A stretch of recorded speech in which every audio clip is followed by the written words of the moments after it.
Okay. So, well, good afternoon to all dignified professor, research scholars, students, and staffs of MAKAUT. I am Dr. C.M. Hussain, Head of the Department Pharmaceutical Science and Technology and convener of Institution Innovation Cell, IIC, MAKAUT. On behalf of IIC Cell, MAKAUT, I welcome you all today on this particular Industry Connect program on reinforced ICT innovation trends in post-pandemic digital economy. Under the active leadership and initiation of our Honorable Vice Chancellor, Professor Soikat Moitra, today we have with us Professor Soikat Moitra, our Honorable Vice Chancellor. He will shortly join. And Professor De is Director of School of Computational Science and President of IIC MAKAUT. We have with us Mr. Pradeep Mukhopadhyay. He is Consultant MAKAUT. We have also with us the esteemed speaker today, Mr. Abhijan Bhattacharya. He is Consultant and Senior Scientist at TCS Research, Kolkata. As you know, innovation increases our chance to react to changes and discover new opportunities. Technological innovation brings benefits. It increases productivity and brings citizens new and better goods and services that improve their overall standard of living. Technological advances are occurring at very fast speed, and the industry is fast preparing itself to embark on a new era in which robots, IoT, and other trends innovation will dominate our lives. The latest ICT innovation trends such as artificial intelligence, machine learning, 5G, enhanced connectivity, edge computing, IoT, Internet of Behaviors, IoB, quantum computing, blockchain, cybersecurity, human augmentation. So all these are high-end technology, latest ICT innovation trends are emerging. The digital economy is developing rapidly worldwide, and it is the single most important driver of innovation, competitiveness, and growth, and it holds huge potential for entrepreneurship and small and medium-sized enterprise, which is called SMEs. Business that fail to get digitally connected will become excluded from the global market. So, without wasting time, I would request Professor Devashish De. Honorable Vice Chancellor has joined or not? Thank you. Okay, Professor Devashish De is the Director of Computational Science and President of Institution Innovation Cell to address participants. Thank you, Dr. Hussain. And thanks to Professor Soikat Moitra sir, our Honorable Vice Chancellor. And special thanks to Mr. Pradeep Mukherjee. You know, actually with this initiative only, today's program we are conducting. And also I'm happy to see my brother Abhijan Bhattacharya. So I know him from my university level. So we have a lot of interaction during that time. Also, we are working in various committees in national level and also in international level. So I know that Abhijan is working in various innovative ideas in TCS Innovation Lab. And this program of IIC, University Institute Innovation Cell, basically it is formed with the mandate of MHRD 3 years before.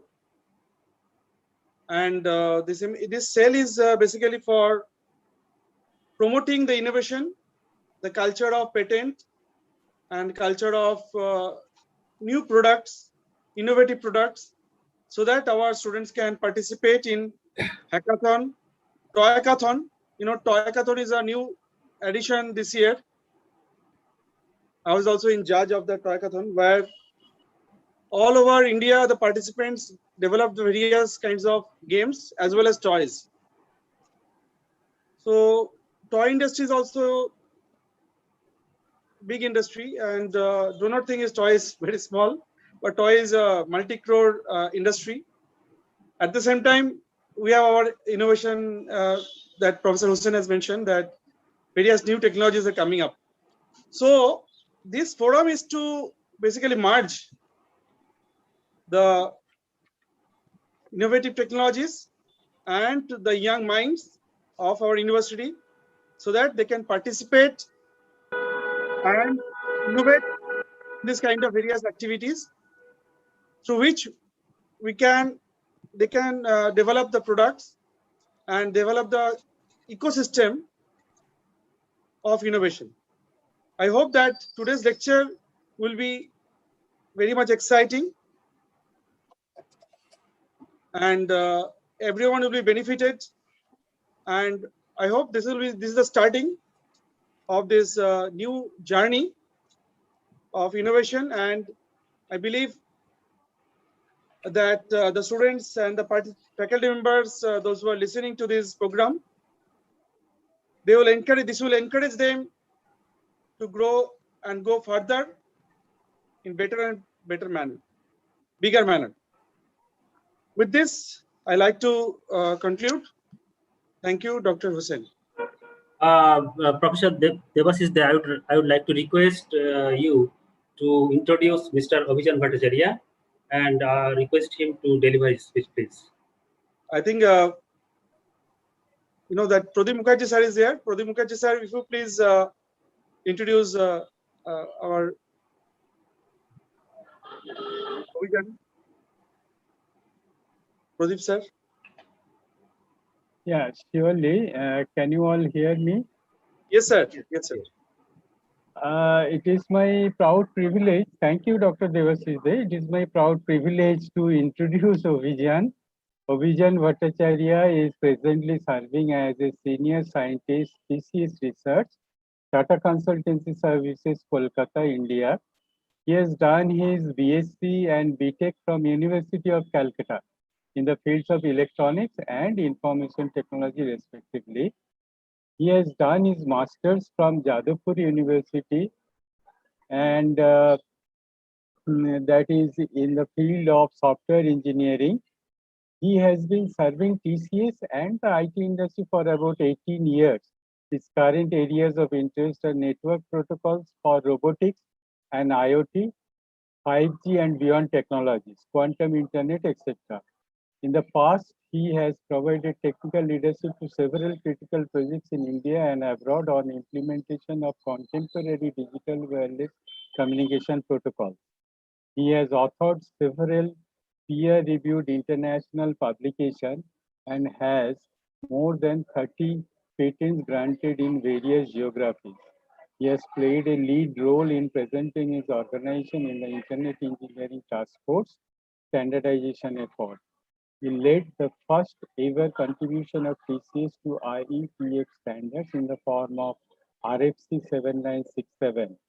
He has been in an IETF fellow under the Next Gen Leadership Program of Internet Society. He has also actively participated in the efforts to spread awareness on ICT standardization in India. He was designated as Internet Society resource person for IETF sensitization in South Asia in 2019. Apart from his regular professional engagement, he is serving as a visiting faculty of Jadavpur University. He is the Vice President Project of Internet Society Kolkata Chapter, Council Member of India Internet Foundation Executive Committee and Managing Committee members of Computer Society of India, Kolkata section. He has many accolades behind his name. If I continue to say that, today's program, we will be not be able to hear from his mouth. So with this thing, I hand it over to Mr. Abhijan Bhattacharya to take the stage and place his lecture. Thank you. Thank you, sir. Thank you, Abhijan.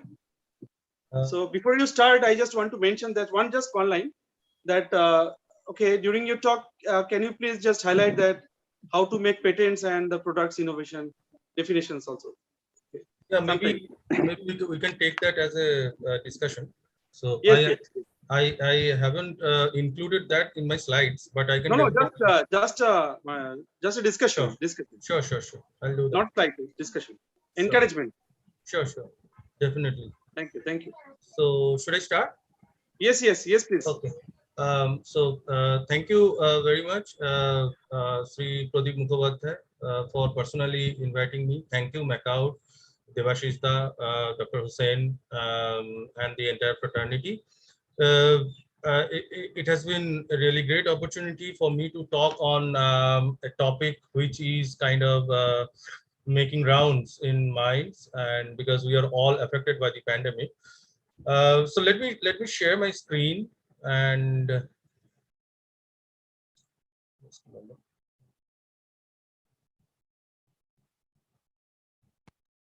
Please confirm if you are able to see my screen right now. Yes, sir. And see. Okay. I need to start the slide. So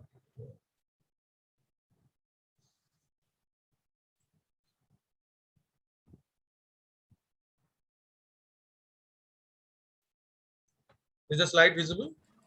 Yes, sir. Yes, visible. Okay. Perfect. Okay, fine.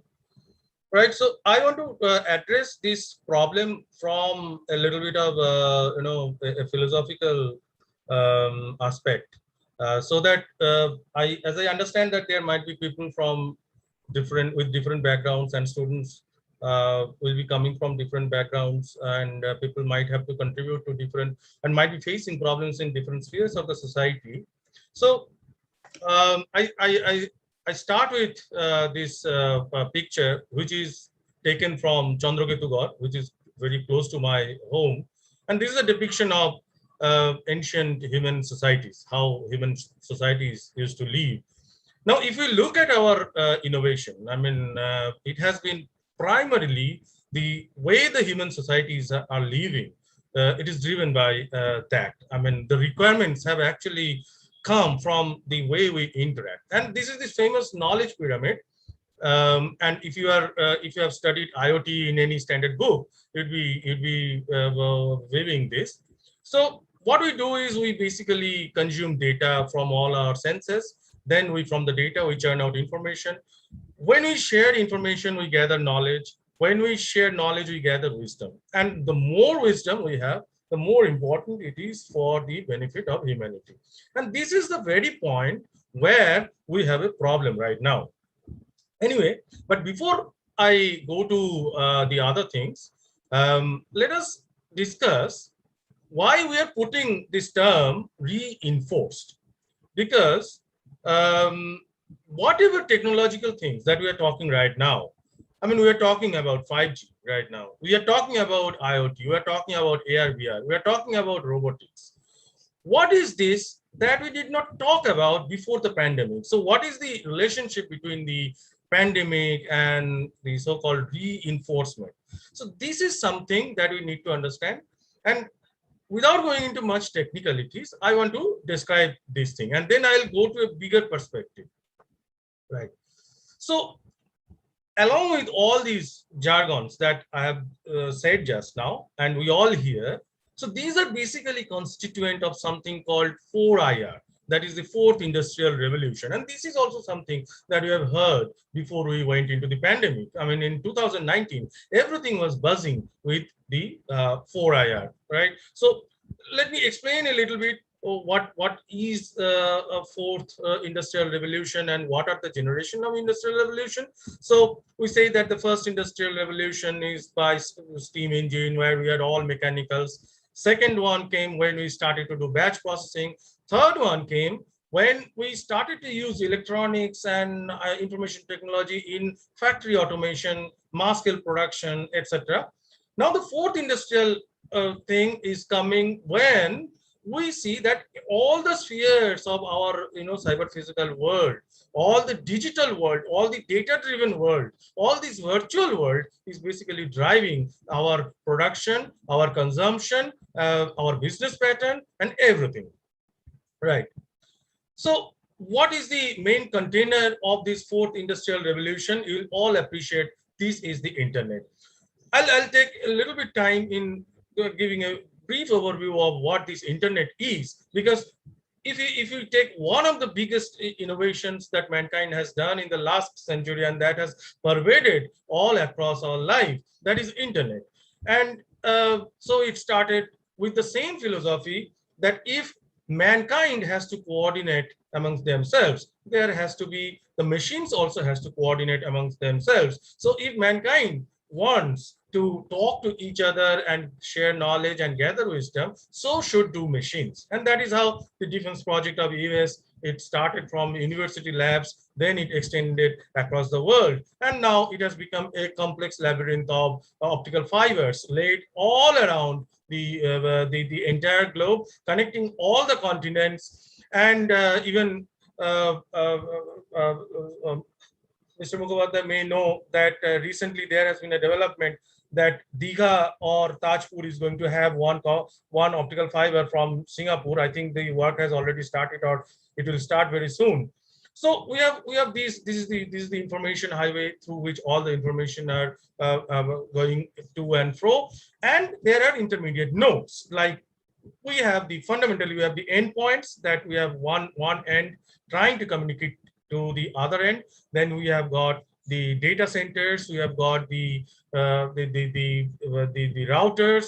We have got firewalls. We have got internet service providers. We have got base stations. We have got so many things. We have got 4G, 3G infrastructures, and we may also have satellites, because now satellites are becoming an alternate path to to reach to the unreachable location. So thanks to the innovation for MEO and LEO satellites, that medium Earth orbit and low Earth orbit satellites. So people are trying to have broadband access through satellites, or have long range access through satellites where the optical fiber cannot be laid out, right?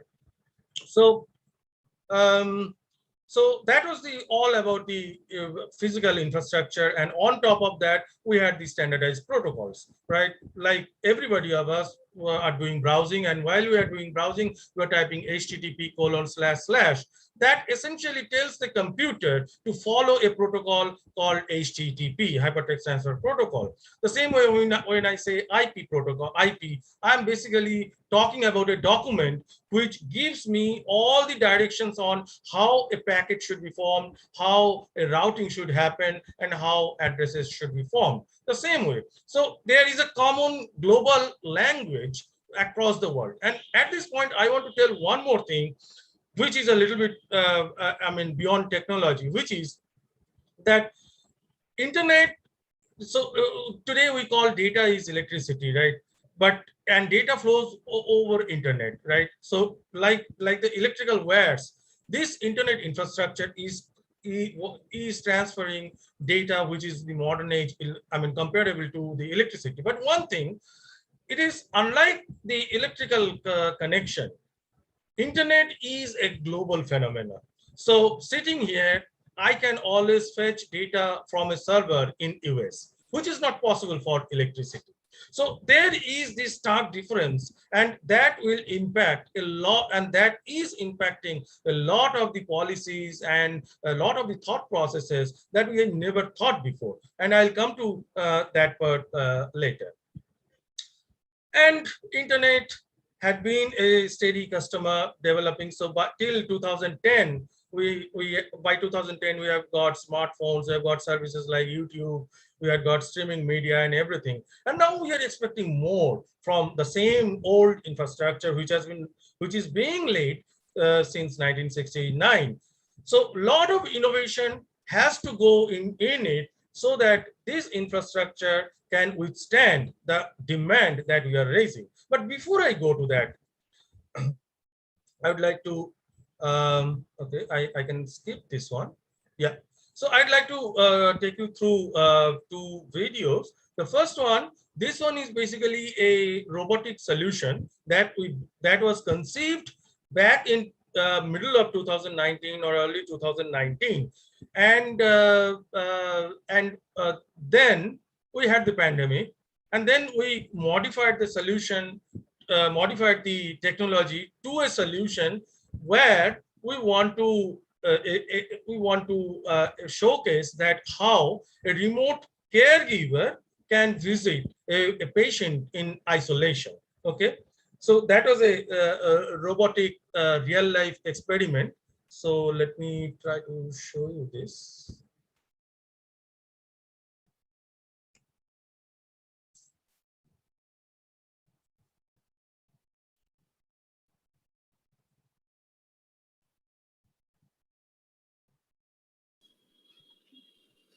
Yeah. So what you are seeing right now is basically one of our colleague is role playing as a doctor, and he is staying somewhere. I mean, in a village around Andul, and the robot is located at the premise of one of our colleague who is in somewhere in the Hooghly district. I think around Ponnagor or Uttarpara. So the person at whose premise the robot is there, he is role playing as a patient in isolation. And the person you see in the screen, he is role playing as the doctor, and the distance is around 70 kilometers between them. And what you see is that this is an augmented reality. So the doctor, what you're seeing is basically the doctor's screen. So the doctor has put a virtual point by clicking on his screen.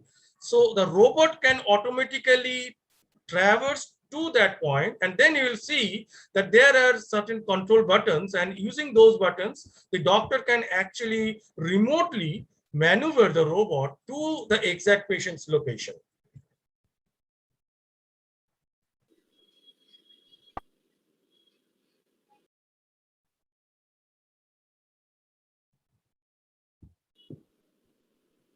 So now the doctor is going to take control. As you can see, the mouse cursor pointing to the right button. The robot is moving right. We can see the patient at the bedroom. And now the doctor is moving forward through the robot and reaches the patient's room. And on the lower view, outside view, you can see how the robot is moving in the actual premise.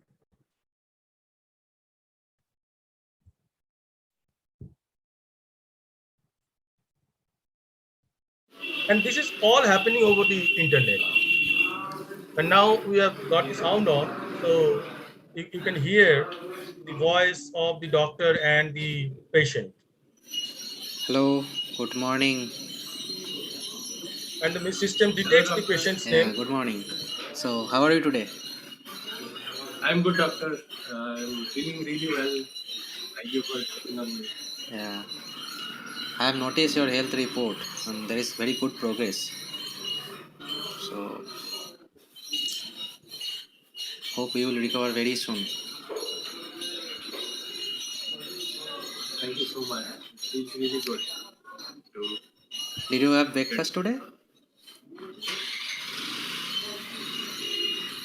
yes, so I had some light breakfast today, and I did not have problems with sleeping.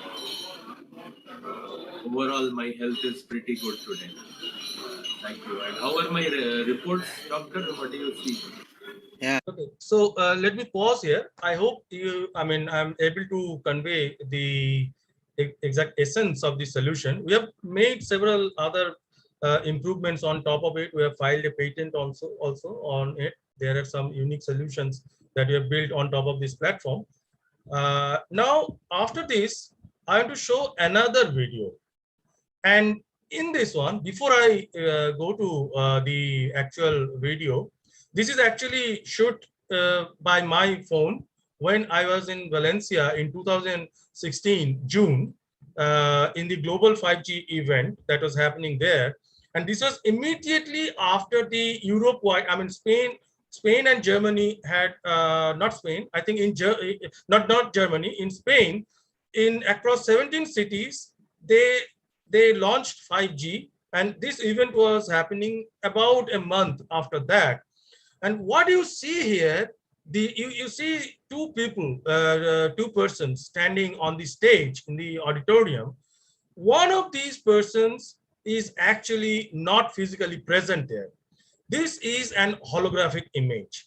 So there is a real-time conversation. and they wanted to show how the future of video communication going to happen and how the virtual workspace is going to look like. And this one is the world's first ever real demo, real live demonstration of real-time holographic conversation over a 5G network.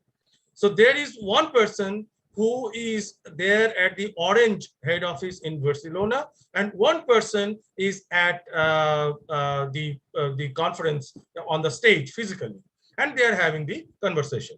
So let us watch this video.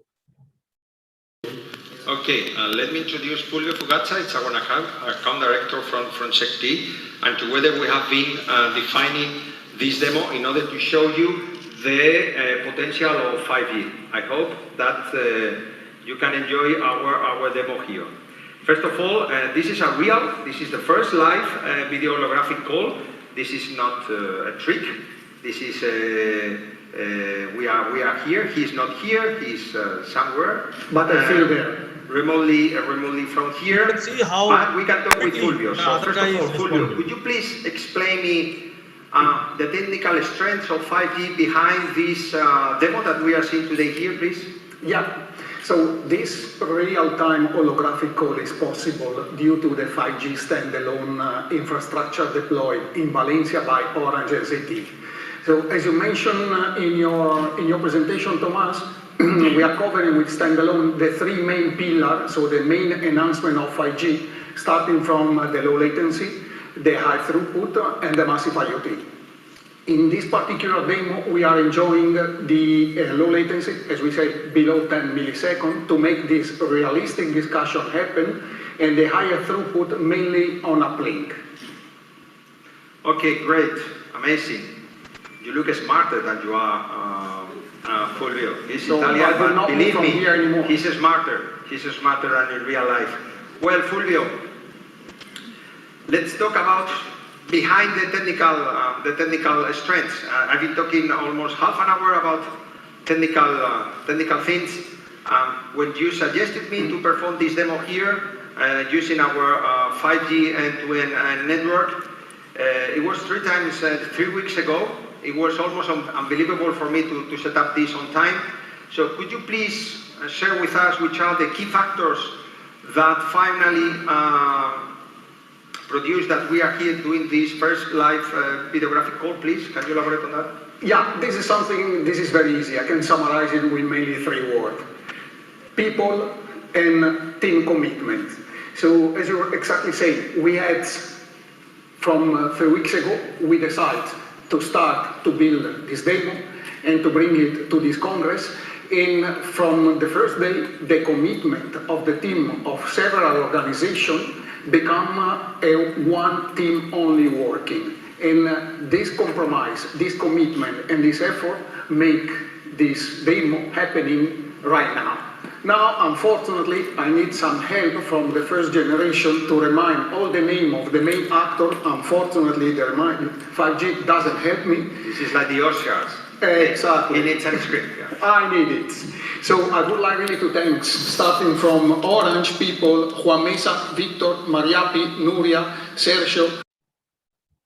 So I hope you were able to see this video. So basically, so one person is about 5 kilometers away from the conference location. The person in green is a virtual person, and the person in black is the person who is there, sitting right there, standing right there, and presenting the audience. Okay, so it was at first sight it was a little bit weary. I mean, because I mean, I personally had not seen anything before in front of my eyes apart from movies. So this is the reality of how 5G, what 5G can bring in. Of course, I spoke to the ZT engineers there, and what it seemed that a lot of innovations are still going to are required before this can actually become a reality where I can actually be virtually present to all of your premises, or all of your colleagues can be virtually present there, or the president of US having a virtual visit to India, where in India we see his holographic image. I mean, those kind of things are going to happen. It will take much time because there are a lot of lot of challenges are there because of the long haul in between. Anyway, so okay, let me introduce Fulvio Fugazza. It's our account. So we have seen all these things before the pandemic, right? But the big question was, where was the market? Like even today, if you ask somebody in that, do you need a 5G? He'll ask first question that what is it for? So the biggest killer, the most killing use case that you will tell him is you can watch YouTube videos or Netflix at high speed, uninterrupted. Now, if you look at technologically, if you have the true 4G deployed with all the actual infrastructures that you need, all the ideal scenarios, I mean, you can do that easily with 4G networks, right? So the lack of market demand for these killer applications or the applications that were promised was a really a hindrance for the, for the impetus behind 5G or any other technology. Even when I spoke to guys in Valencia, people from Nokia and other industries, they also said that in 5G, consumer market is still not that ripe for launch. What we are looking at is a B2B use case, that is business to business use case, where this kind of, holographic teleportation and all these things are going to happen. But still, B2B was still not that much prepared. Even when we started working on robotics, yes, there were requirements that we want to reduce travel, we want to reduce pollution, and hence we need these kind of robotic avatars which will represent us remotely in the meetings. But still, the market was not that kind of a that vibrancy was not there. And then came this pandemic, and the peculiarity of this pandemic is this: one way you would want to be social, and one way you want to maintain distance, and that is paradoxical, because if you want to form a society, you need to come together. So maintaining the human society, maintaining the way human society works, all your legacy systems till today are working in that in that fashion. So how do we maintain the same thing while distancing? And as you all realize, that became the key factor. And the technologies that got matured or were to be matured were the savior for us. Even this internet, whatever form we had, and whatever thing has happened is basically they put more infrastructural cost. I mean, less than innovation, it will be more on infrastructural. You put more data centers, you put more servers, you put more bandwidth, like that. But the core, till today, there is pandemic. It has been almost 2 years we are into pandemic, but we still are not using anything other than our old 4G networks, right? Or 4G mobiles. We are still not adapted to 5G, right? But still, this shows that the current infrastructure, the current innovations that we have are no longer going to work, and we need something more.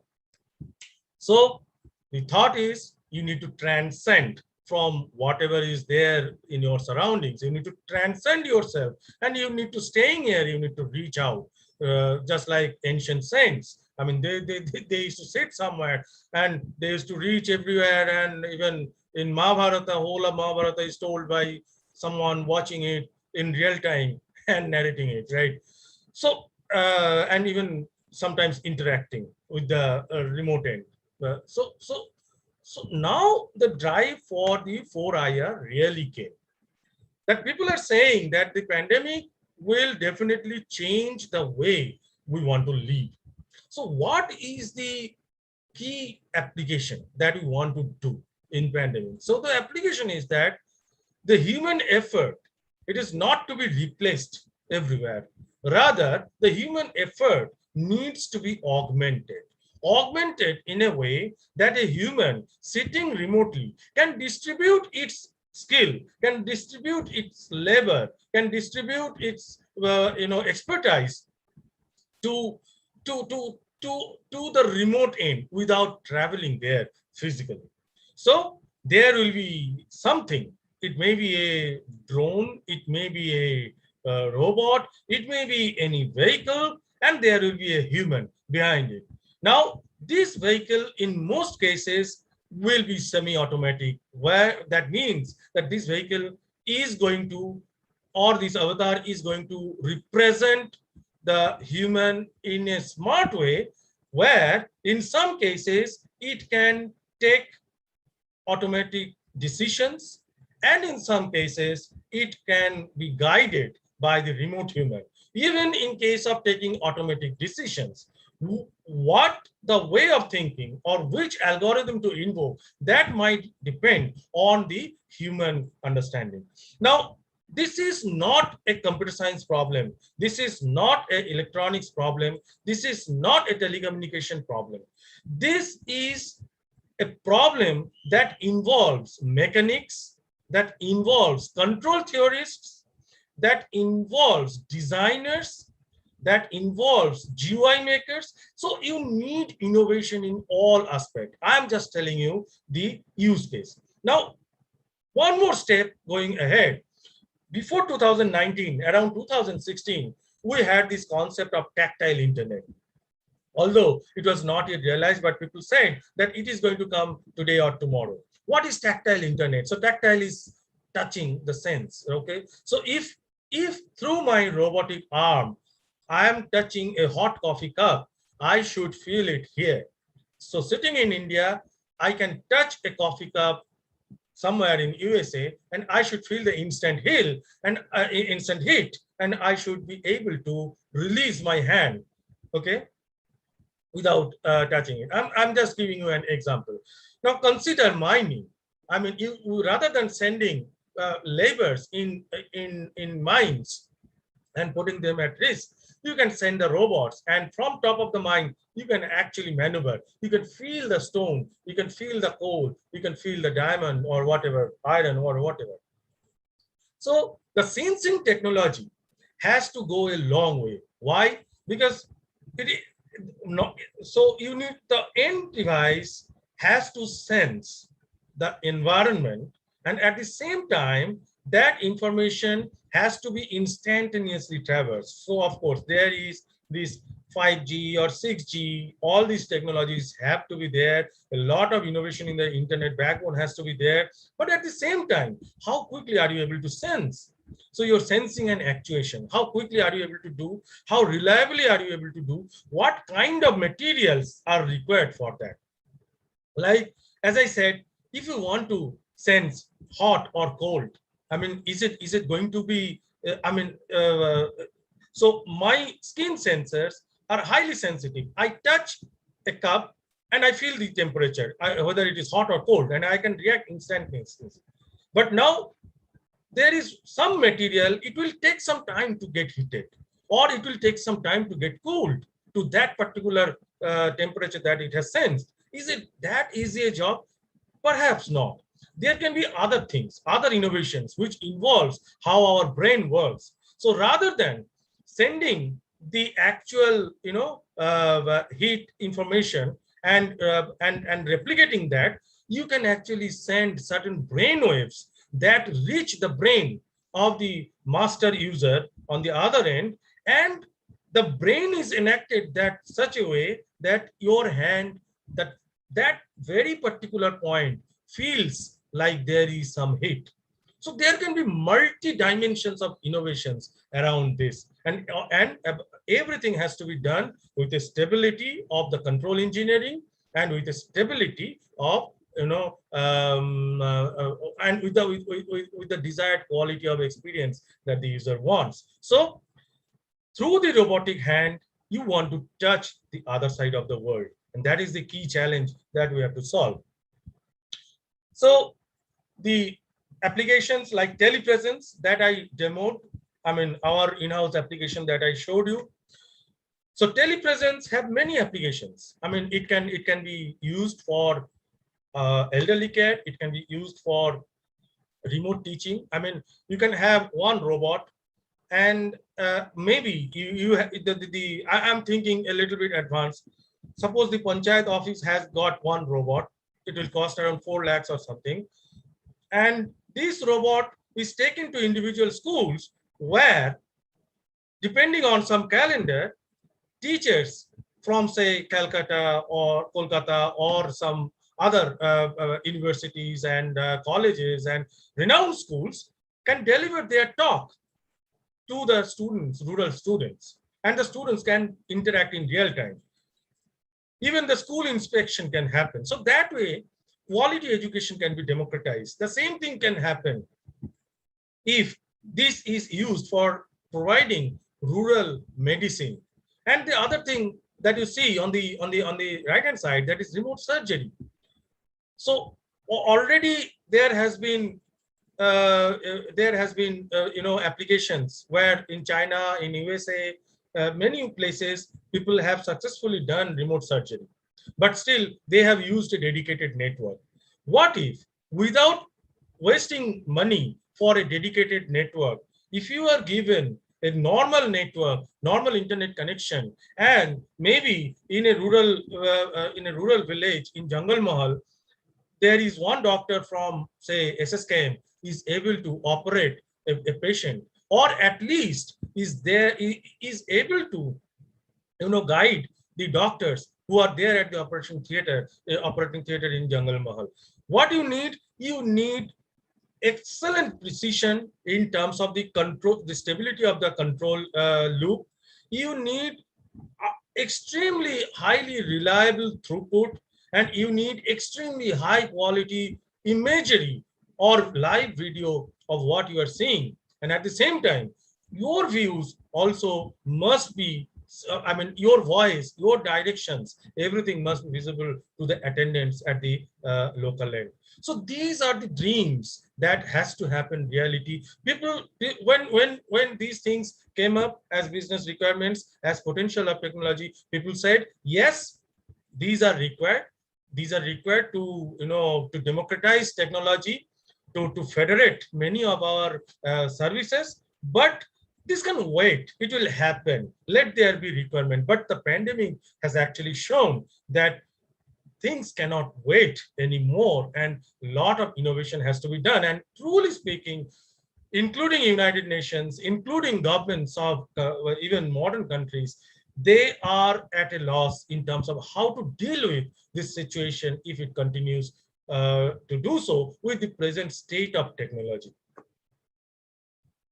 So I have already discussed about this. Now coming back to this video slide screenshot is, right now there are many organizations like banks, etc., who are trying to build a standard through which they can teleport the "may I help you" desk to the bank, so that when a customer visits the bank, the customer will actually talk to the holographic image of that service provider, maybe sitting on the chair in front, okay, and the user can have a direct chat with that person. So a bank might, you never know, that a bank might work with full strength in future, where say 10% our staff are physically attending and rest of the staffs are actually holographically transported to the bank, okay, through their virtual existence. And this can even have applications in tourism and many other sectors as well. And these are reality.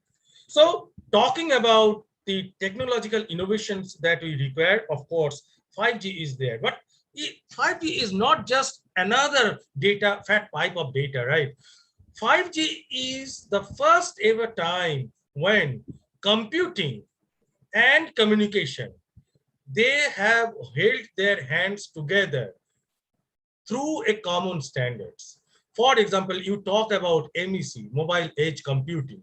You'll see that Amazon or the Google Cloud, they are not service providers. They are not telecom service providers.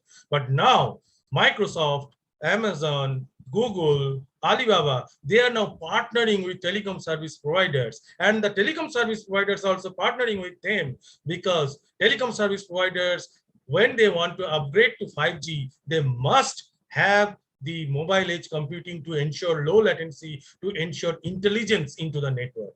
So just like tomorrow's network is going to be like, if you remember, Tata Group used to telecast one ad sometimes back, where they used to, after everything, the last line was that we also make steel, right? So because steel was the core business of Tata, from where it originated. Now the networks of future might be tagged like we also do communicate. Okay, so computation, artificial intelligence, everything is going to be very much entangled with the network, and somebody doing communication has to learn some bits of network. Somebody doing networking, some bits of communication, and somebody doing or computation, and somebody doing computation, doing artificial intelligence. He or she has to learn some bits of communication, at least at the functional level. So the current trend, the computing world is, I mean, they do, most of the time they are working in silos. Communication world, they work in silos. It is not going to work. Control, communication, sensing, machine learning, high efficient computing, low energy computing, everything has to come together. Everything has to come together. Even people working, the electrical guys or people, the chemical guys who are working on batteries, everything has to come together. It is a grand convergence that we're going to witness in the coming day. So we have got data through IoT sensors. We have got 5G. So this is a place where 5G differs largely from 4G. 4G never catered IoT. If you put IoT sensors with 4G connection, your sensors will be drained out of battery very soon because of the 4G technology. 5G has a room for all.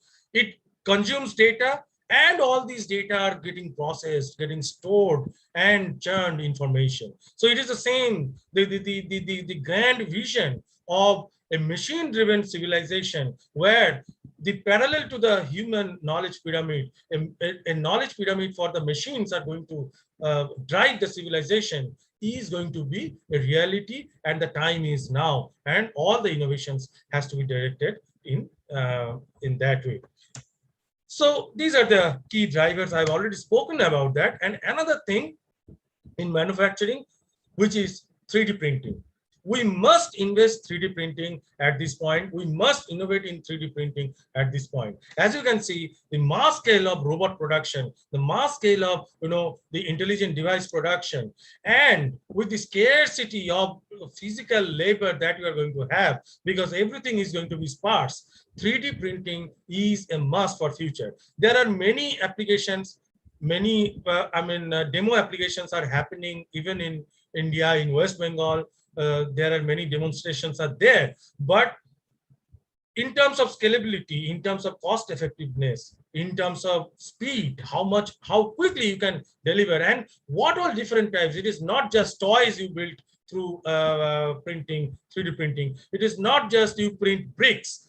It has to be in several dimensions, from gold jewelry to whatnot. Even people are in foreign labs. People are now trying to build 3D printed organs. They are experimenting on that, so that people do not have to so kidneys and everything, they can be mass produced, so that you don't wait for donors while the patient dies. So these are the things that you need to innovate. Even the academia has a role there, because 3D printing is still not that much scalable as of now. It takes hours to print a model, so even a small models. So a lot of innovation has to go there, and how it is going to be democratized. So one designer, he doesn't have to go and check produce everywhere. So he can upload the design in cloud,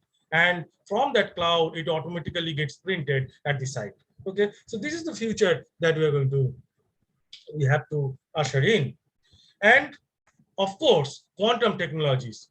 Now, in India, we have already missed the bus, just like 4G, we have already missed the bus. So in quantum technology, I've seen many people talking about quantum computing and people concentrating on quantum computing.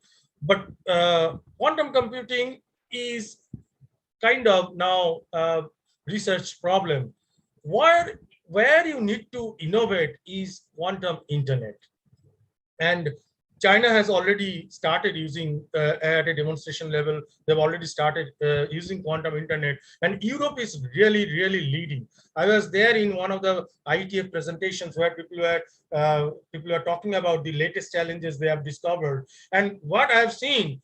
So between Cologne, Hague, Amsterdam, they are actually lying hundreds of kilometers of special optical fibers through which they are building hundreds and kilometers of underground quantum network, and through which they want to communicate. So a lot of things are going to research there, that how there is a concept called entanglement. So quantum repeaters, how to make efficient foolproof quantum repeaters, how to integrate classical machine securely with quantum connection, or how to integrate a classical connection and a quantum connection. So all these things are going to are being researched heavily, and there is already a research group working in IETF. So if you look at the institutes in Austria, in Netherlands, a lot of work are happening. You search in YouTube every day, and many new possibilities. For example, people are also proposing that utilizing or exploiting the state properties of quantum particles, we can actually get back lost signals, because you can do a time travel by changing the state of quantum particles. So the state that has not reached you, using an entangled particle, you can actually approximate to the state where it should have come, and that way you can actually traverse back in time and get back the lost signal. These are some uncanny, unheard of concepts that people are researching on. So which were actually either philosophical or spiritual or science fiction, whatever you may say. Things are getting reality. And the event, the 5G, global 5G event that I described, the video that I showed from there, I can tell you they are no longer organizing global 5G event. They are now organizing global 6G event. Because what they're saying that 5G at a deployable level has done something. And whatever promises are there with the present technology of 5G are not going to be satisfied. What we need is 5G and beyond, or 6G, and they are eyeing at a time frame of 2030. And there are regular 6G webinars happening, regular innovation forums are happening. The point I wanted to make is 2030 6G is relying heavily on quantum infrastructure. And our academia, our research fraternity must take a look at this. And our government also take this as priority, because you don't need very special optical fibers, same optical fibers. You need to ensure that the photons do travel. And I just got a news a few months back, Raman Institute with alliance with ISRO, I think they have been able to teleport photons physically, and they have been able to do quantum key distribution. So this is a very important aspect, and there must be something, some tangible research should be done in this domain. Now, coming to the closure of this session, I'm a technology person, and I've only spoken about technology, right? But post-pandemic innovation should not restrict only in technology. We have the technology, but in many cases, we don't have the business model, given the present the present scenario, given the new economics, given the societal fabric, the societal disparity, and given the jeopardy in policies. And how, I want to explain that a little bit. With this fourth IR, or data-driven economy. We talk about digital economy quite often. So what is this digital economy? The thing is that unlike previous manufacturing, this time in every step of manufacturing, you have got data and data coming in from everywhere. And you want to leverage on this data. You want to commercialize on this data, and you want to make this a self-sustaining, self-healing system, self-evolving system based on intelligent analysis of the data that it itself generates. So it is like a Swayambhu. So the thing that I generate from there itself, I nurture myself. Okay, so that is an unforeseen economic situation. Why? Because in conventional economics, what we have understood, this equilibrium graph, where we say that the economy is in equilibrium, the total cost of production is proportional to the total quantity that I have produced. I mean, this is the common inherent assumption that we have in our conventional economy. But is this going to stay anymore? Because just think of this thing. I can write a software, I can upload it in the cloud, and I don't need to spend anything to ensure that my software is delivered to all the nodes, because the consumers, they themselves are going to waste their bandwidth or spend their bandwidth and consume my software, right? The same way, the way the retail industry is shaping. Right now, the biggest retailer doesn't have a store, a physical store. Right now, the biggest car unit does not have, is not owning a car, yet they are investing in how this in tomorrow's tomorrow's transport. So that way, we are heading fast towards a new era, new economic paradigm, where we'll have, without capital, there will be capitalism.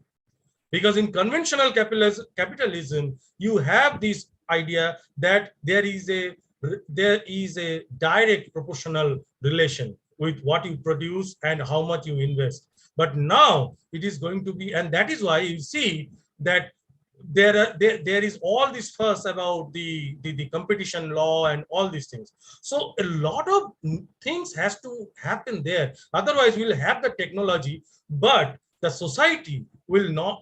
Society will not know how to use this weapon to my benefit or to destroy me, and that destruction can happen in all aspects. And the other thing is that we talk about digital divide. Now, the pandemic has shown us that the digital, rather than bridging the divide, has actually widened the divide. The person who does not afford to buy a smartphone, who does not know to use Zoom, who does not have WhatsApp, who does not know to use Google Meet, just imagine what happens to his kid for online education. And that's a reality. Now, if we did not have this digital technology, even me and the person living in the shanty towns, we wouldn't have any difference. But now, people like us from the privileged class of the society, we can go digital, but they cannot go digital. And government policies, the school system and everything are going to the digital. So what happens to those who are left out? So the digital, which is supposed to bridge the gap, which is supposed to uplift the mankind, the civilization, which is supposed to federate consumption of across strata of the different strata of society, is actually creating the divide. It is not the technology to blame, but there is something that is missing. Till last century, even last decade, we have seen digital has actually, bridged the gap. You have seen the panwalas taking order over phone. So GSM has really done a revolution. The GSM cheap phones, they have really done it. The panwala has taken the order. Even the housemates, they have been empowered. Even the most downtrodden, they could afford a phone. And there was really, I would say it was a digital revolution for countries like India, Bangladesh, and many others. But now, when we are talking about 4IR, when we are talking about data, when we are talking about 5G, is this story still holding true, or the pandemic forces us to think differently? Because you have to remember Tagore's famous that thing, if my technology is creating the divide even more, then the people, the large section of the people who are not able to, who are falling in the gap, they are going to drag the entire society, entire human civilization someday. We don't know how, but it will happen. So the first thing is, this is the coming back to the internet. This internet has proved to be key. Like electricity, everybody must be provided, internet. We don't know how the government policies are going to function. We don't know how the world leaders are going to think tomorrow, but this has become a necessity. If you say electricity, that data is your electricity. So the same way, you take the carrier of electrons for electricity, that is the wires, you take it to doorstep, every doorstep, to every poorest of the families. The same way, the wires, the medium that brings the data, you have to take that medium to every corner of the society. Otherwise, the society is going to fall apart. So there are a lot of barriers, and that is why I said that social science, business people thinking on management, business models, they have a lot of things to do here, given the technological backbone. There is age barrier. My father, I have recently lost my father, but I have seen the pain. The government expects a lot of things for where the government mandates that you use a smartphone. People like my father, aged people, they can't do this. They have to rely to someone. Just imagine for some old people who are not staying with their children, or who do not have anybody to help around, what would happen to them? But government is forcing, because that is the way. Otherwise, we cannot do anything. There is learning barrier. Everything is in English. So where is my language? Where is the common language that other people would understand? Everything is coming in English. People for the illiterates, how do those who know their own vernacular, how do I make this service available? It is not yet there. Connectivity is still an issue. Cost of smartphone, still an issue.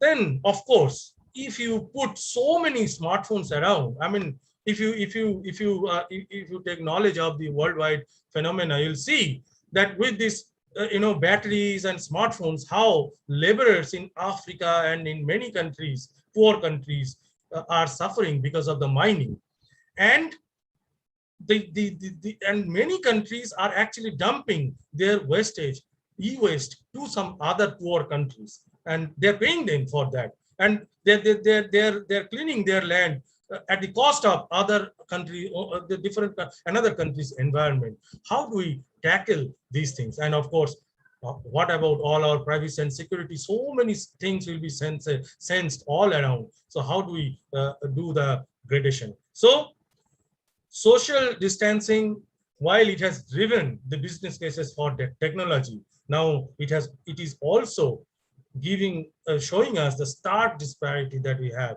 How do we provide education for all? How do we provide health for all, job for all, living for all? Because this is now becoming we are basically at a risk of a neo-colonialism based on what we call 4IR. If you allow me to trace back the older colonialism of the 19th century, if you look at the root, first industrial revolution was at its root because of getting all these raw materials and sending out to market. All colonies from Europe expanded based on that basic economic demand. We are heading towards an unforeseen colonialism with the fourth industrial revolution, and we have to remain prepared. As a country, India has a lot of responsibility, and this is what the statement from United Nations. United Nations is worried, and this is the development goal from United Nations. Okay, that from people to ecology to spiritual.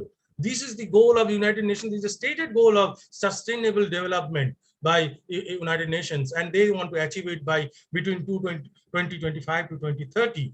How this is going to happen? Now, if you look at the gap in till 2018, this is the gap in internet consumption between developed world and the underdeveloped or developing world. So with this, the United Nations have come up with this program called Connect 2030. They have said that there will be growth. They have said that broadband services must be made available with a cost of 3% of average monthly income, e-waste recycling, etc., etc., and so many things. But we don't know how much is going to happen. And the mankind, the research fraternity, the enlightened fraternity has to come together, has to think together, has to ponder together. So this is no longer a situation where we can work in silos. We have to work in tandem from across streams. We have to work together and innovate for a better future. We see in policy, I mean, like West Bengal government giving away smartphones, Punjab government promising smartphones, government of India keeping budget for smartphones and all these things. But you have to also keep in mind that I can give somebody a car, but petrol is 100 rupees, right, per liter. So just by giving the car is not enough. If I want him or her to consume the car, I have to make him equipped so that he can also buy the petrol and drive it. Okay, so a lot of things has to happen. One thing, and I'll end with this note, is that it's a pity that in global forum there is too few representation from India where standards are made. Like IETF, I have been representing IETF. I am probably I'm probably the highest IETF attender, physical meeting attender coming from an Indian organization. I mean, an organization which is rooted in India.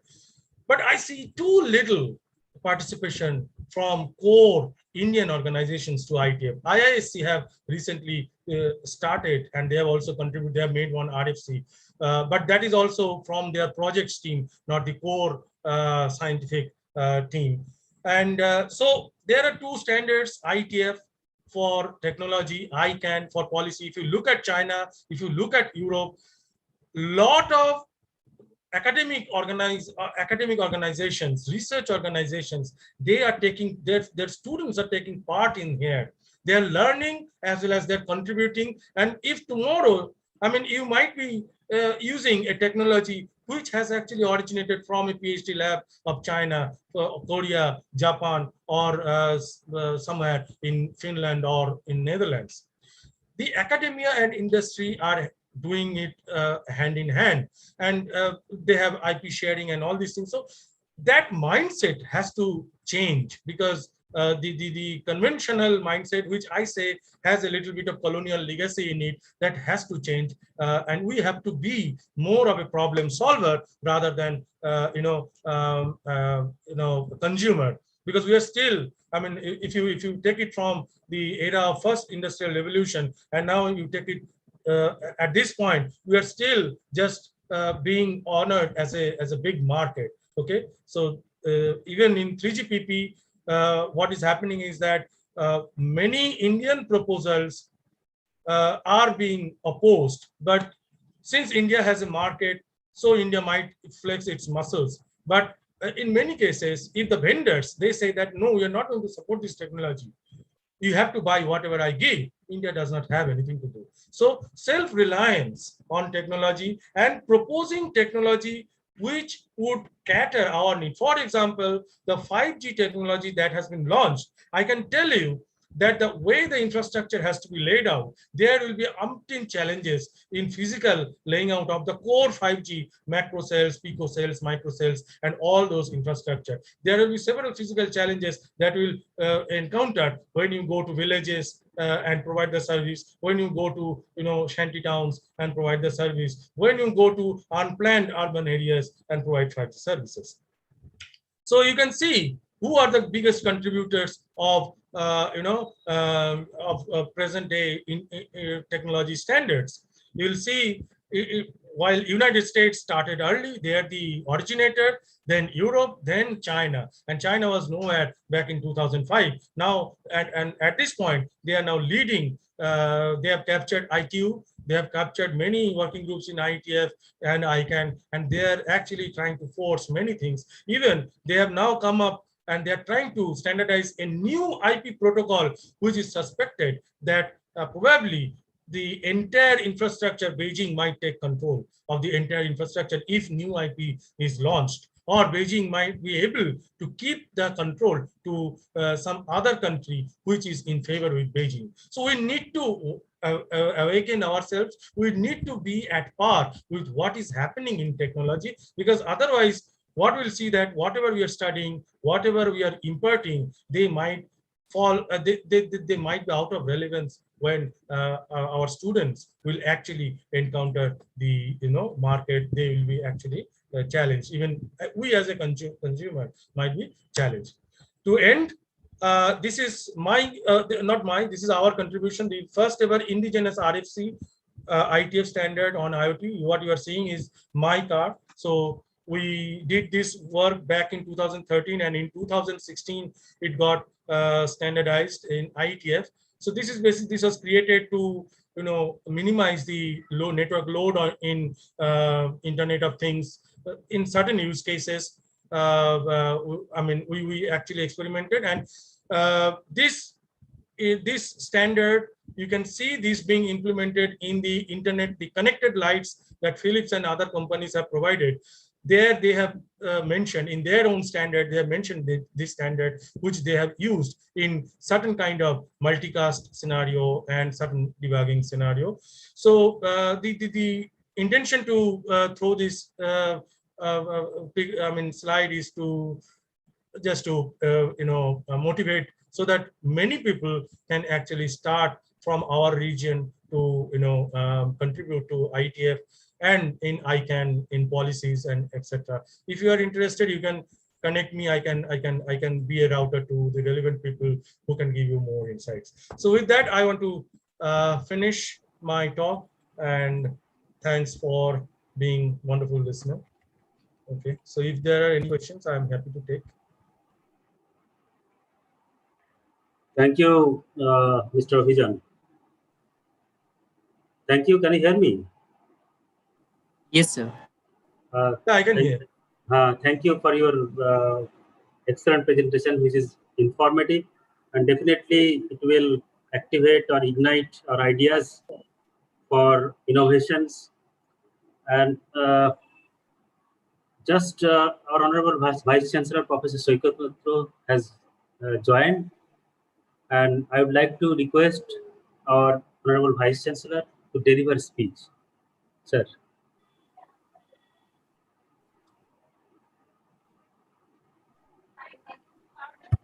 Okay, thank you, Dr. Hossain. I think this is the time to engage in a question and answer session because this at length, Mr.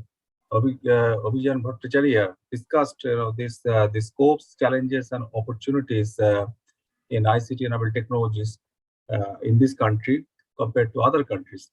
Now, we would like to take up some questions from young participants. This was a wonderful session. I could join only at the latter part. In between, I was watching from YouTube. This lecture was streaming at YouTube. I was watching from there, and definitely, this will raise the level of this awareness among our young minds, particularly as far as understanding the scope and challenges of entrepreneurship is concerned in this particular area.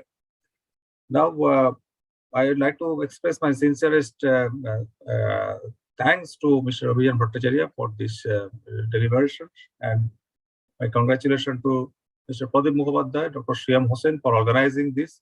Also, Devashish Dey is also there. I think Devashish Dey can ask some questions if there is no such questions available from our participants. Then those who joined this program from the very beginning, you, Dr. Hossain, Dr. Devashish Dey, Mr. Pradeep Mukhopadhyay, you can start this question answer session as a supplementary part of this particular deliberation. Okay, I have a question. May I ask, sir? Yes, yes. Yes, Mr. Abhijan, thank you for your presentation. It is really nice. I have a question that already in Europe, Norway country, they have started the 7G and 8G. Okay. Yeah, Norway country, they have some own, they have created their own network, and they have already using 7G and 8G. So what is the difference between a 5G, or there is a more advantage of using 7G, 8G over 5G? So see, 7G or 8G is not yet a standard term. Okay. The standard term that has come from 3GPP is B5G or 6G. Okay. And now what they are doing essentially, if you observe or if you follow, even in Japan, they have said that they have exceeded terabytes of bandwidth with the new optical fiber technology. So what they are trying to do is that every country, they are trying to build a optical fiber network which will surpass the previous speed.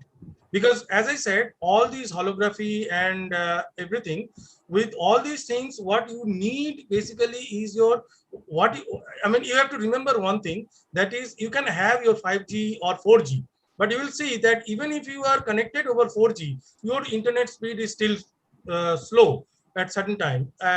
Why this happens?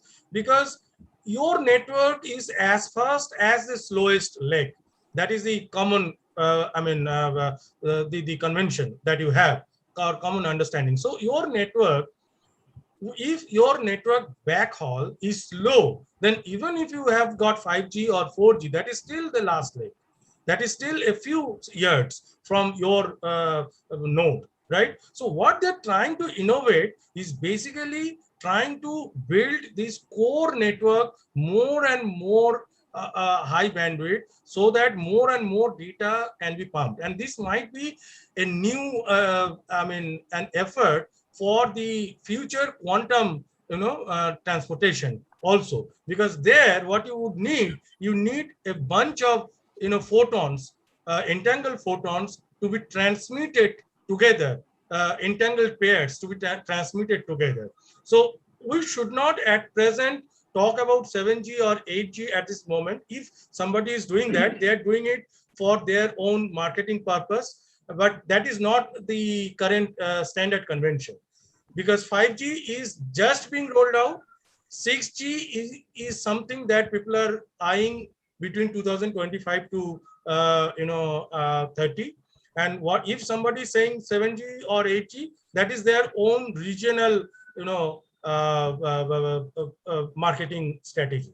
There is 7G and 8G is not yet a very, it is not a standard term.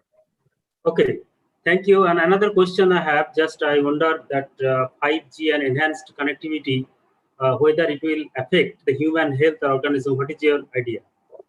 Sorry, can you come again?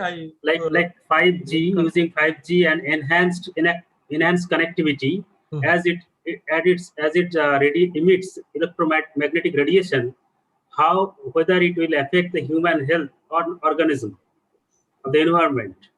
That is something where, honestly speaking, I am not the expert, but like you, I myself have concern. I can't deny that, because the dense connectivity in the picocells, microcells, and the microwave stations, because 5G has a very limited range, right? So how this is going to affect, that is not clear. Many things is driven by business. So somebody doing a honest research in this has to produce the results, because market will not tell you if it is adverse. To be Yes. very honest, market Yes. will not tell you that. But one thing that has come and that is being researched on is metamaterials. And 6G, one of the many dimensions of 6G, metamaterials are there, which are passive reflectors. So what people are thinking at is that rather than having active radiators, if we can strategically place these passive metamaterials through which we can, so the beauty of metamaterial is that it can direct it can direct the radio to the desired location. It can beam the radio to a desired location, and you can actually strategically put passive materials at many places and form a beam to a location. Okay, so metamaterial is something that is being researched on. So I'm not sure, but it is still at a very theoretical level. No, I don't think it is yet productized, but you can, I mean, this can really be researched on. Okay, and probably if we have metamaterials with passive radiation, might be that has a much lower impact, if any, on human health. Okay. Okay. Thank you. And what about the cost? Is it economic 5G as compared to the 4G, or it will be more costlier? See, the cost is actually dependent on many factors. It is not just the material cost. Okay, the communication cost is expected to be lower per byte communication cost. But at the same time, you have to remember that the enterprises, the service providers who are laying down the infrastructure, who are upgrading their infrastructure, so they will also have a turnaround time to realize their capital expenditure. So the capital expenditure that they are going to put is going to be realized in some time. So even if the data is cost, but for the end in consumer, whether, I mean, it is just like, I mean, you grow some I mean, vegetables in, I mean, if you compare, if you estimate the cost, like I buy brinjal, now in the farmland to produce the brinjal, there is a certain cost. Now, based on that, if you think that as an end consumer, you will have the same cost, I mean, we can't do that, right? Because there are so many factors involved. So, and government policy, TRI has a role to play. And there is another worry point that I want to share with you at this point. India has actually come up with through TSDSI, India has come up with a new standard and is seriously evaluating, government of India is seriously evaluating to, force or mandate the service providers to support that standard. Now that standard is seemingly not compatible with the global 5G standard to which many of the service providers have already upgraded. So now if India government is able to force the service providers and the vendors, because we don't have our own OEM, right? All vendors are foreign vendors. So if all of them and they agree to provide that, in that case, I don't think 5G is going to be very cost effective. So there are many factors involved. Thank you. I got it. Now over to Mr. Pradeep Mukhopadhyay. Vijan, thank you very much. You're talking about radiation, health radiation, right? Mm-hmm. But in case of 5G, we are going to use the picocell or microcell. So picocell is a very small size, 600 meter or maximum 1 kilometer. Or we are using femtocell in our room also, right? So if you're using those kinds of small cell, I think the radiation will be less. So there is a wrong conception. Radiation will be high is not the correct answer. I mean, it's not the correct conception. But the problem is the high frequency. High frequency is the biggest problem. So the few things that they are doing is at that high frequency, they're trying to do this long range communication. Yes, I have seen those demos, and I actually categorically asked them that if you put for long range, you need to put high power And if you put such a high power on in such a high frequency, I mean, that might be a little bit, catastrophic. But Yeah. they did not have, I mean, that was still at a research level, because they are trying to match the optical frequency. I mean, they are trying to bring those two frequencies closer. I mean, if you look at the 6G frequency, I mean, it is already proposed to be in terahertz range. And if you go, I mean, a few hertz, few hundreds of hertz further, from the maximum limit proposed, you'll go to the starting limit of optical range. So it is all about how the standards are laid. But of course, people will definitely deploy something that will not put us to extinction. Definitely. And regarding the cost, especially the cost, if you see the present 4G technology, we are using macro cells. Radius is around 2 kilometer, 4 kilometer, whatever. But so to cover some part of say Salt Lake area, so we need say 400 cells, say approximately. But to cover same Salt Lake area by using Pico or Femto, maybe it is 5,000 cells. Yes. So that means cost will be high. Initial cost will be high. Also, one thing is not very sure. That is when you test something in European geography or in US or UK, the character of the building walls, I mean, Yes. in Europe or UK, they are not the same as ours. Okay, so if you produce test data from those parts of the world, that might not be valid in our part also for those frequencies. The penetration through our concrete walls, and especially the old buildings at such a high frequency with low power, and so the amount of infrastructure you need to build to actually take that signal from by repeater and repeater and repeater. So that we don't know that how much it will cost. Noise modeling will be different. Channel modeling will be different. Completely different. Completely different. So that is another area. But initial cost will be high. That is my yes. And that is why there is this apprehension in 5G rollout. Yes, 3G, 3G and 4G was rolled out very quickly. Yeah. And it may cost maybe 2-3 times higher. Yeah. 2 to 3 times higher. That is a and this new 5G India standard that has actually complicated the scenario a lot. Even Jio has played a very strategic role. Airtel has said that, as per the news reports, Airtel has said that this will take us to extinction if we go to deploy 5G India. And Jio has said that we'll do anything indigenous in India. We definitely will do that, provided the cost is not prohibitive. Yeah.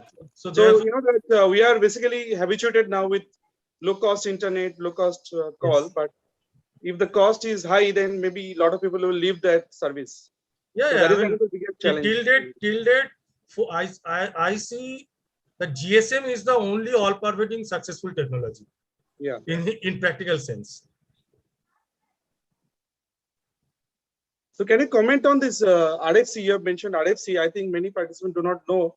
Although we work in RFC, we know that internet technology. So, so RFC is very important from Internet Society point of view. So can you just highlight to our participants what is RFC and how to participate there? Okay, so RFC is basically the full form is request for comment, but RFC should not be considered in its full form. Rather, RFC has become a brand name for any standard that comes out of IETF. IETF is the main body which creates all the standards like IP, TCP, HTTP, then RTP, DNS, then TLS, Transport Layer Security. All the standards, OAuth, all these standards are coming from IETF. Now, any IETF standard, when it is approved as a standard document from a draft document, it has got a number, RFC number. Okay, and if you look into your networking books, if you are a computer science or IT or electronic student, you will definitely go through the networking book, and in TCP/IP chapter, you will definitely go through this RFC name. Now, these RFCs are created by people like you and me, all engineers. Okay, so what is this? I mean, rather than talking about RFC, what I can tell about is the importance of standards. See, this means that if you have a technology, suppose in one of the MAKAUT lab, you have defined a technology and you have got a patent on that technology. Now, one way of leveraging that patent is you force people to use your technology. So how can you force your people to use your technology? If you say that if there is a standardization organization, and if you can influence that standardization organization and tell them that this is my technology, and you prove your technical supremacy over other candidate technologies, and you can prove that your technology can do a better job than others, and the standardization organization approves that as a standard, then what happens? Your technology, even if I have a better technology, but if I have to go to market, I cannot use my technology. I am forced to use your technology because all other vendors will have to talk in a common language, which is the standard. Okay, so that person, that vendor will also be using your technology. So if I use only my technology, what will happen? I can only use my transmitter, my receiver, and they will communicate to each other. I cannot communicate, I mean, say Ericsson cannot communicate to Huawei if they are not following the same technology. So if your standard gets, your technology gets into a standard, and then to do the same functionality, if you want to remain compatible, you are forced to, the other parties are forced to use that standard. So RFC is like that. So for example, the common language of internet is TCP/IP. Every machine that is produced by every vendor, irrespective of where it is, it has to support TCP/IP technology. The same way, every browser, either from Mozilla or from Chrome or from, say, Electron, anywhere, they will all have to support HTTP protocol. Otherwise, I mean, and if you have a server, be it MAKAUT server, be it JU server, be it Washington Post server, be it Anandabazar server, they also have to support HTTP protocol. So HTTP protocol is a written document which is nothing but a technology, and that was created by some people at some point in some lab, and that, or some industries, and they have taken that to standard organization and they have made it a standard. Okay, so the same way we have to have this awareness. So even in our case, we saw that the contemporary protocol for IoT that has a scope of improvement in certain scenarios. We deployed it, we tested it, we published it. There was a paper, we filed a patent also. The patent got granted in US, in Japan, in China, in Europe. And then we took that to IETF standard, and IETF also thought that, okay, yes, this can be a technology that anybody can use, and they have used it. Of course, we have not actually applied our patent right, because we did it only for an experimental purpose. So we have not leveraged that patent. But yes, we have filed a patent. At least we have protected our technology so that no one can claim our technology as their own. So it is a defensive mechanism. So that way, even anything, if you think that your technology, if your solution in the lab has got something to do which can be standardized. I mean, it is not that you do some tweaks somewhere, that cannot be a standard. I mean, there has to be a clear API which people can use. There has to be a clear way that can operate across different locations, different scenarios. Then you can definitely take that to the standard body organization. And in 3GPP, etc., there is a organizational membership. You can't join as an individual, but IETF is really open. So till now, you can join any working group for free. You can and you can submit your proposal knowing the format. And you can submit the proposal. People will put comments in it. If people do not put comments, you can again. I mean, you can again remind them. Everything happens in the mailing list. So, and it is free of cost. I mean, anybody can actually, if you can write a draft and submit it at least for consideration. At least you can get validated that whether your concept has a market value or has a relevance in the current scenario of technology. Okay. Thank you. Another thing is that I think Professor Dr. Hussain has mentioned that health concern of 5G technology, right? So we have one organization called URSI. I think Vijan, you know, International Union of Radio Science. Okay. So I'm also part of it. So we organize this assembly. It's not a conference; it's a general assembly by ITU, and there we have doctors and engineers working together. So there we have six track. One of the track is health track, means the internet technology and the telecommunication in health track. So we also propose some of the technologies. So next assembly will be every 3 years. We are organizing it from Belgium, and this year it will be in Italy, Rome. Okay. So what are the question you've asked by Dr. Hussain, that health standard? So 7 days there is an extensive discussion on health standard. Okay. So what are the products that are coming up? Whether is safety is there or not? If not, that will be rejected by the assembly. As assembly has a right to reject or accept. So if you're interested, anyone, those who are listening to me, they can join. I have the link and I can give you the link. And some of our university participants also there. I'm also there. We have to give a lecture also. So that is a forum where we are talking about the technology for mankind and for sustainability. Excellent. The technology should not be dangerous for your health. Sustainable, whether it is economical sustainable or social sustainable or health-wise, it should be sustainable. If your technology is not sustainable, that is not at all technology. So that is a very important aspect that we have to keep it in mind. And by this way, the standardization starts, and that standardization happens. So we can accept or reject. So there are a lot of discussion, and after that it has been accepted through various rigorous process, or it is pending or something like that.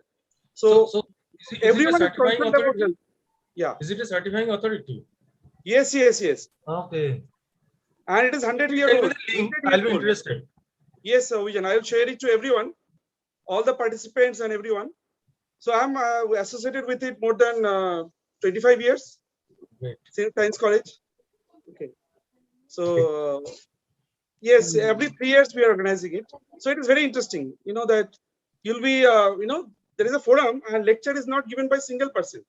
So there is a comment by the, if you give a lecture, that will be, commented by 2-3 technologists.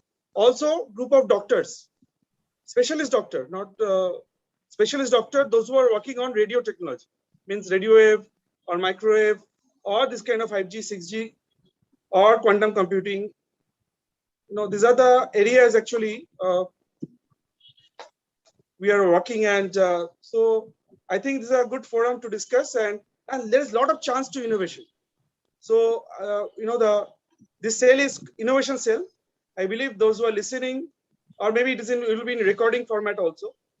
So they can join to that forum. So you will get a lot of details information and a lot of food for thought. Very interesting discussion.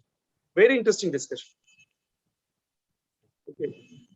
So these are the things are happening in our this radio society or radio wave societies, because we cannot use every frequency. So some frequency is dangerous for our health. Say our microwave oven also works in 2.4 gigahertz, which is boiling point of our water molecules, right? So molecule oscillates, and that's the reason you are getting red hot chicken or burger, whatever. We put anything in the microwave oven. So we should not use those frequencies at those ranges. So there is a caution, word of caution, and there are various other frequencies as well. So which frequency and what time and what range we have to use, that is a standardization. What Ovijan is also talking about, standardization. So standardization is a last term. We have to standard. Whether you make patent or yes or no doesn't matter. It should be standardized. It should be sustainable. Yes. Without sustainability, technology cannot run. So yes, that is a point I want to discuss. Excellent. Thank you. So I'll share it to you, Abhijan. Thank you.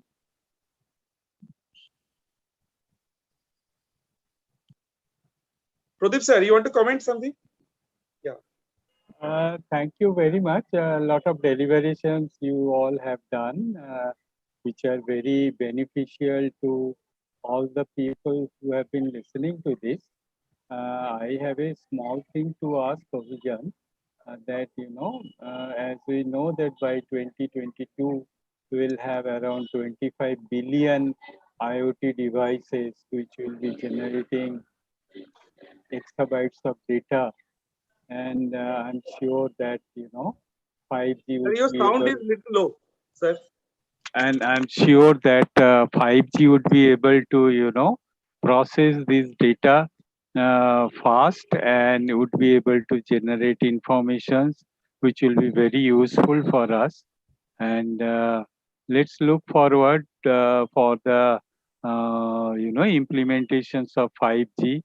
And maybe if Ovijan can tell us, some instant thing that how it is going to, does it going to, disrupt our society, or what is the immediate impact it can have on our society? If Ovijan has few points in his mind, he can tell us. Sir, on a different note, sir, society is already disrupted.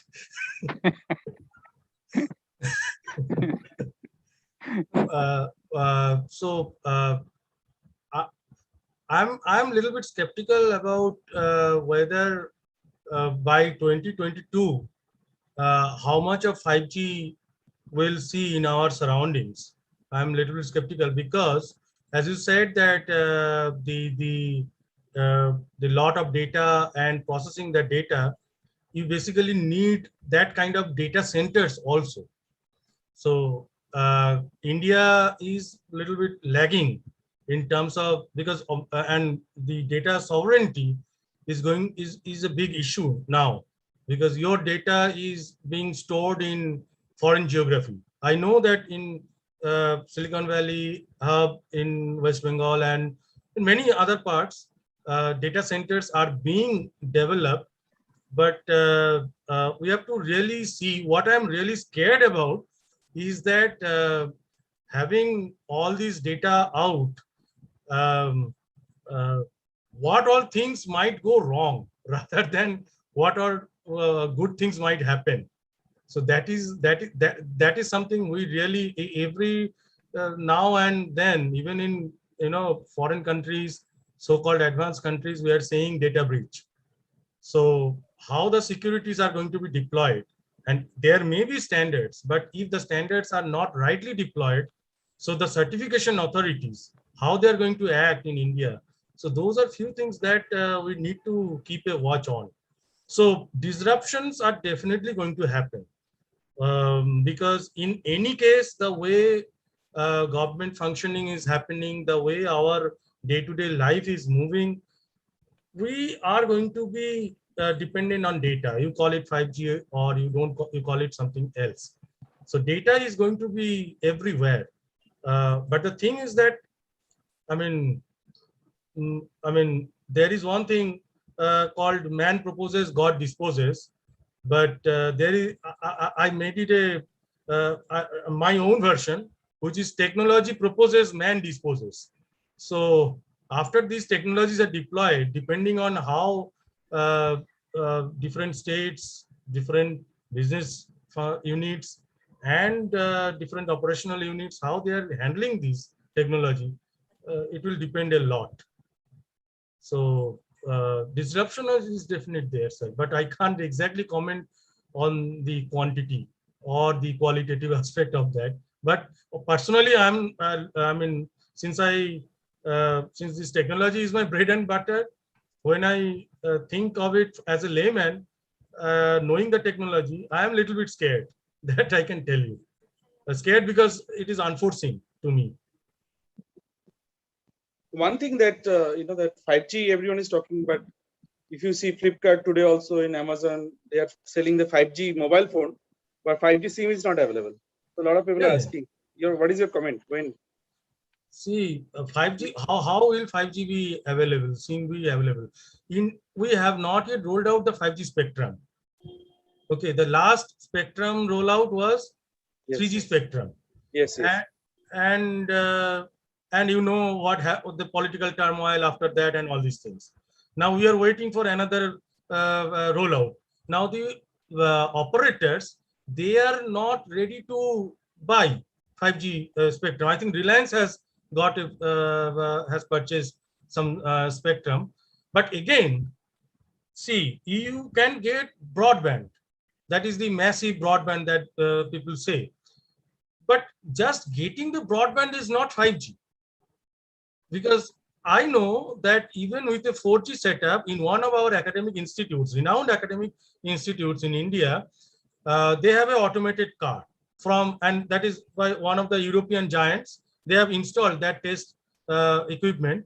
Now, when I went there to visit that lab, and when I inquired a little bit more, what I found is that the link is actually not 5G, although the functionality is like 5G.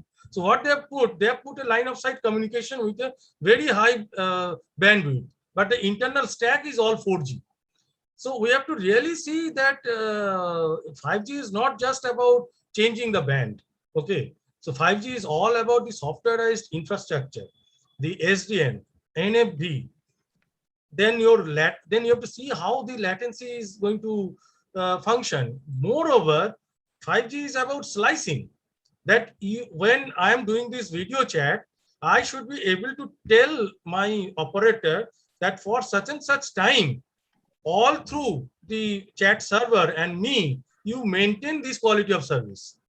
I should be able, and that is possible in 5G, and I should be built according to the quality of service I have got. If the operator has failed to provide me that quality of service, and I have not consumed the data that I was supposed to, so it is not like 4G that the billing will be monolithic. At the beginning of month, you pay 499 pack, and whether you use it or not, you have to buy that pack. It is not going to be that. So billing is going to be different. So I'm not very sure that whether the operator side is ready yet. So 5G phones can come. That has become a selling jargon. So maybe they are upgrading the frequency to that level. But my belief is the versions that are coming right now, they are at best LTE advanced. They're not the true 5G. That is release 13, maybe at most release 13 or maybe 14, but not 16 and beyond. 3GPP release 16 and beyond is not there. Thank you. So we have to wait for some more time, isn't it? Yes. Because I think what they're trying to do is the OEMs are trying to, this is a pressure strategy. So the 5G phones are rolled out. Now people will start asking that we don't have 5G, and that will create a pressure on the operators. And so I don't know, a lot of things happen in business. Yeah, we have 5G gun, but no 5G bullet. Yes. Thank you. I think from participant side, anybody had any question? Kindly raise your hand. There is one question that how we ensure that we really using 5G equivalently. Yeah. So are there any quality standards? Are there? Yeah. No. Quantitative.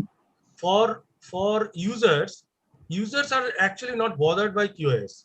What users are bothered by is QoE, quality of experience.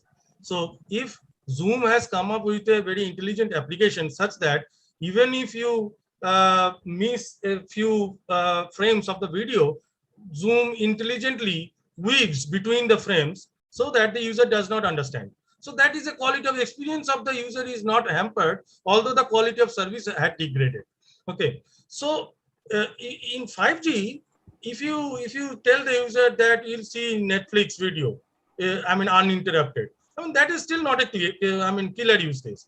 that is still a 4G use case. What might happen is that suppose you, while watching the video, you can have your own, you can choose your own, say, air object, okay, and you are able to have place that air object, and that air object can automatically react with the screen, and that is visible to all others in real time. So that is something of a streaming that you will see, okay, no, now they have the real-time air object. Maybe they have put it through some edge or something, and that is being transmitted, being meshed up and transmitted to all other participants. And again, in gaming, so if you have, say, one person in, say, let us say one in Kolkata, one in Delhi, and you are using 5G to play a instant, say, fight game. Okay, so you have to, or say tennis or something.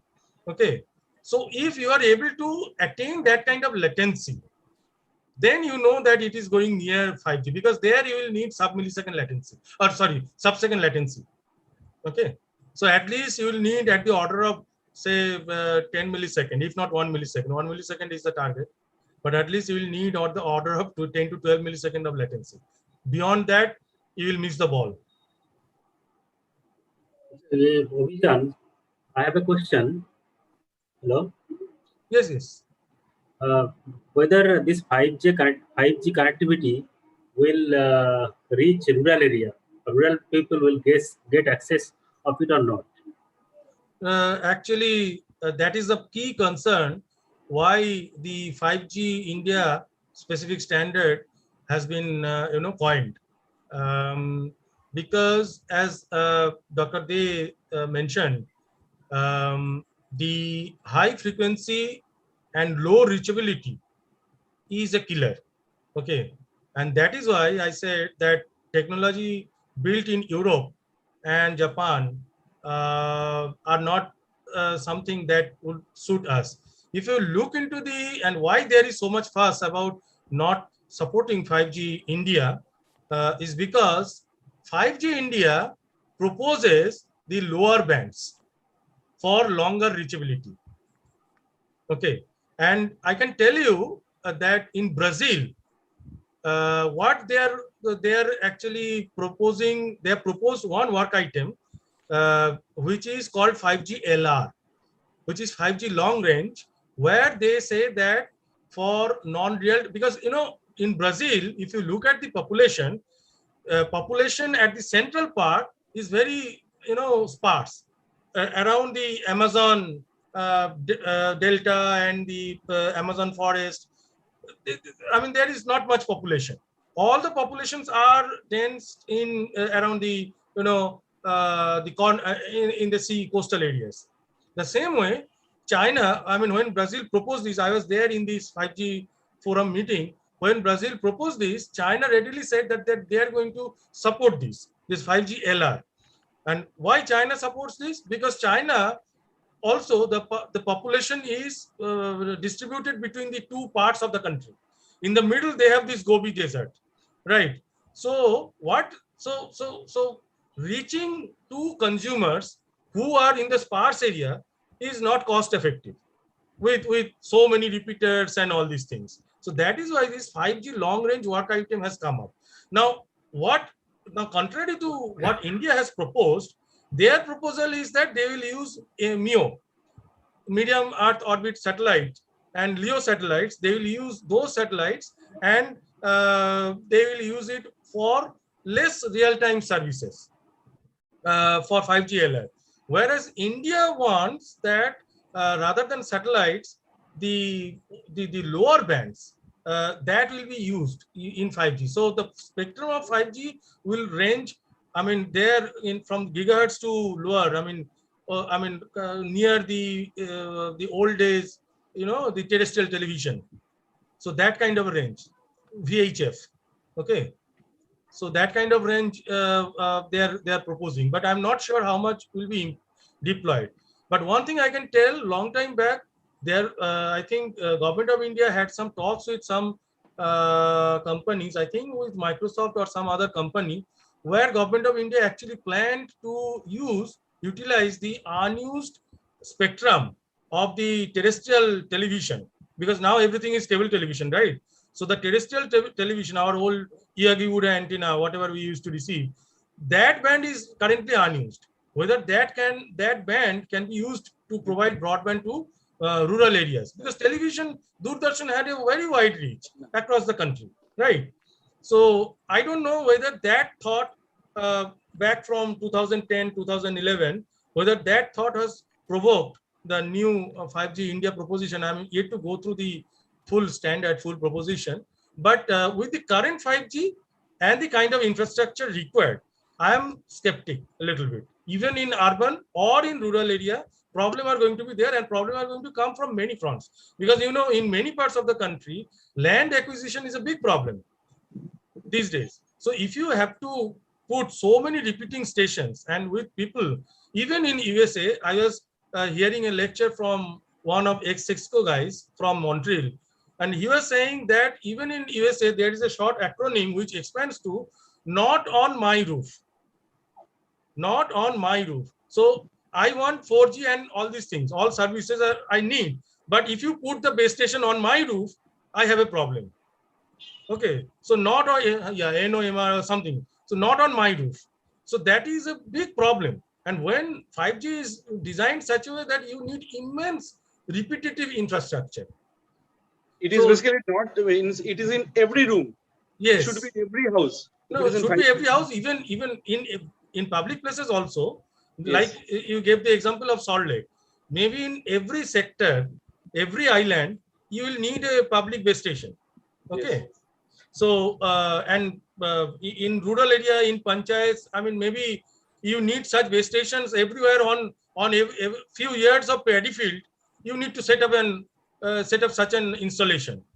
And we still do not know what is the attenuation pattern. At least I do not know. Okay, given our the moist weather and all these things, I don't know what is the attenuation pattern. But there, I mean, you must have read that few days back in Malda, there are so much problem. The Adani group is extending the wire to Bangladesh, and they need some land to put to hoist the poles to carry the power. Okay, now think of 5G. Every now and then you need to install some infrastructure. I really don't know. I mean, what is going to be the impact? That's the limitation. Yeah. I mean, I can't say it is a limitation.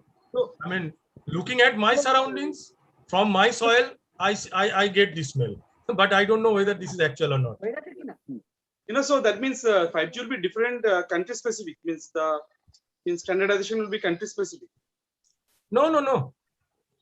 5G is Brazil is different, and no. Brazil has, see what Brazil has done. Brazil has taken this proposal directly to 3GPP to say, and it has gained support from China. Okay, so now if 3GPP takes up this as a work item, then this becomes a global phenomenon. At least in Europe, it will be there, and Europe drives the market.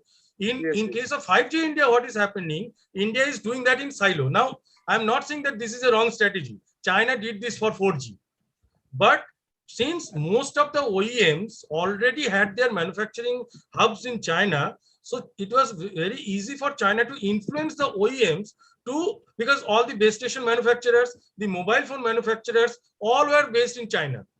So it was very easy for Chinese government to force them to use Chinese standard, and the actually LTE uplink is basically a Chinese standard.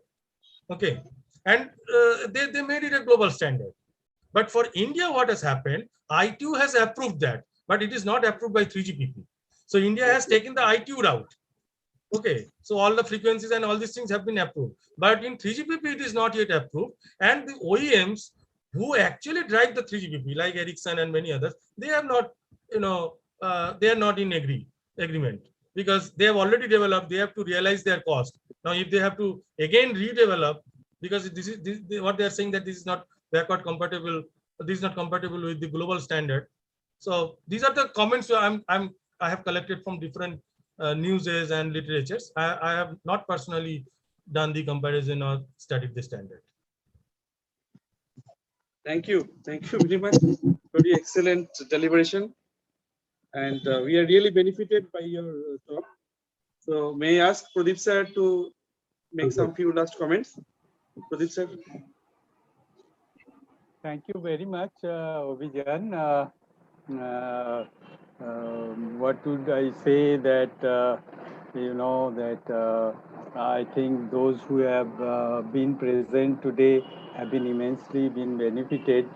And I will not, separately, I'll give you a vote of thanks before the question answer session gets over.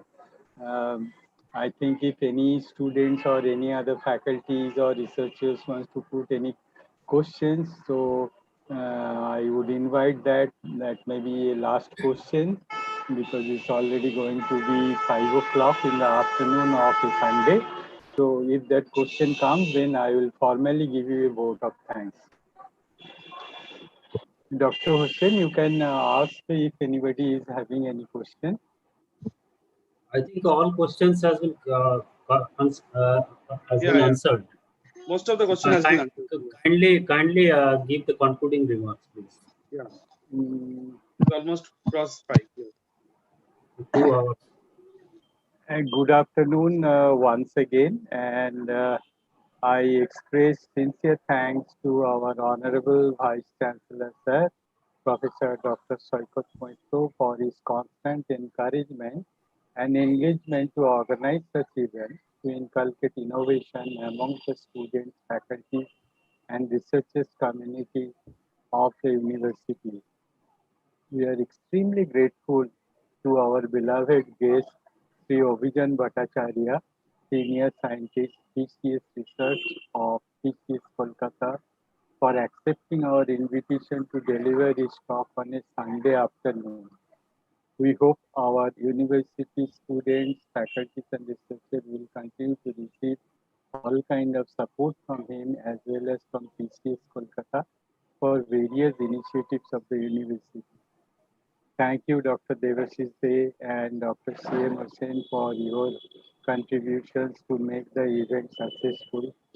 We are thankful to all the directors, HODs, and the faculties, IT organizers, and students who have participated and have been present in today's webinar, without whom the webinar would not have been successful. Once again, thanking you all. Thank you all very much. Thank you. Thank you. Dr. Hussain. Thank you. You may conclude with the permission of our Honorable Vice Chancellor. Yes. Thank you, Ovijan. We'll meet again. Thank you. Stay safe. Everyone, Thank you, Vijan. Thank you for your lecture and time. And for very interesting discussion also.